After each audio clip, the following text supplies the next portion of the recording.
দেশের দরিদ্র অংশের জনগণের জন্য ন্যূনতম উপার্জনের ব্যবস্থা গ্রহণ সংক্রান্ত রাহুল গান্ধীর সিদ্ধান্তকে ঐতিহাসিক বলে আখ্যায়িত করে স্বাগত জানালো ত্রিপুরা প্রদেশ কংগ্রেস। বুধবার কংগ্রেস ভবনে আহত এক সাংবাদিক সম্মেলনে প্রদেশ কংগ্রেস সভাপতি বীরজিৎ সিনহা এই কথা জানান।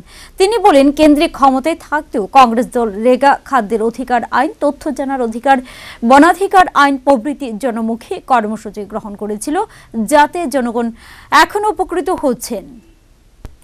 সর্বভারতীয় কংগ্রেস সভাপতি সম্প্রতি ছত্তিশগড়ের এক জনসভায় জানান, 2019 সালের লোকসভা নির্বাচনে কংগ্রেস ক্ষমতায় এলে দেশের দরিদ্র অংশের জনগণের জন্য ন্যূনতম উপার্জনের ব্যবস্থা গ্রহণ করা হবে। সর্বভারতীয় কংগ্রেস সভাপতির এই সিদ্ধান্তকে ঐতিহাসিক এবং যুগান্তকারী বলে আখ্যায়িত করেছেন ত্রিপুরা প্রদেশ কংগ্রেস সভাপতি বীরজিৎ সিনহা। বুধবার সকালে কংগ্রেস ভবনে আহত এক সাংবাদিক সম্মেলনে পিসিসি সভাপতি জানান, রাহুল গান্ধীর এই ঐতিহাসিক সিদ্ধান্তকে স্বাগত জানান ত্রিপুরা প্রদেশ কংগ্রেস। সেটা হচ্ছে দেশের দরিদ্র অংশের মানুষের ন্যূনতম উপার্জনের ব্যবস্থা। এটা একটা ঐতিহাসিক প্রোগ্রাম অ্যানাউন্স করেছে, যা ভারতবর্ষের দরিদ্র মানুষের মুক্তির একটা পথ। আমরা এটাকে ওনার এই অ্যানাউন্সকে স্বাগত জানাই।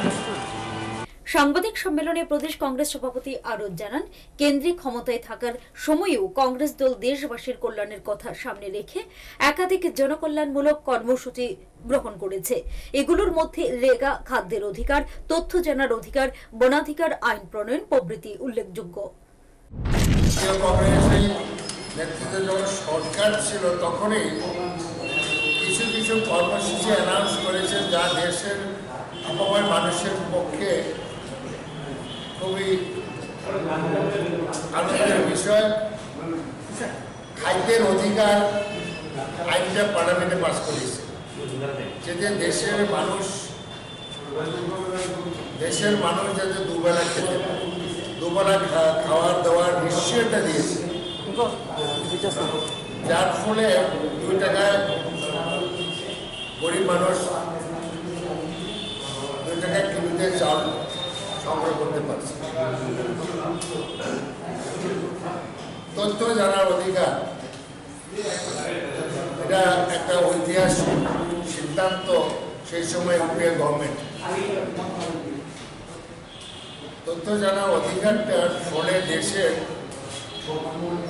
অনেক দুর্নীতি রোধ হয়েছে।